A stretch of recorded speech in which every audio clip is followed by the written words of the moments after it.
நீங்கள் கம்ப்யூட்டரில் உட்கார்ந்து You கொண்டு call yourself a believer விசுவாசி என்று உன்னை அழைத்துக் and you கொண்டிருக்கிறாய். go watching some internet pornography site. அங்கே இணையதளத்தில் ஆபாசமான காட்சிகளை பார்த்துக் கொண்டிருக்கிறாய். At that moment you can be pretty sure the devil is sitting right next to you. அந்த நேரத்திலே ஒன்று நிச்சயம், பிசாசு உங்களுக்கு அருகாமையில் உட்கார்ந்து கொண்டிருக்கிறான். God is a million miles away.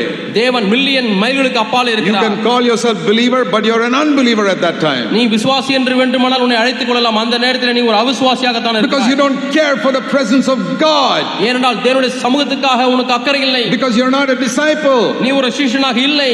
You just want to go to heaven.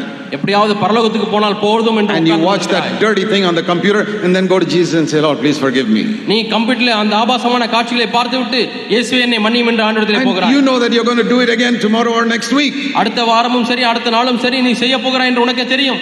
இயேசு கிறிஸ்துவோ அல்லது முழு அப்போஸ்தலரோ பிரசங்கித்த சுவிசேஷமானது அது அல்ல பிரியமானவர்களே.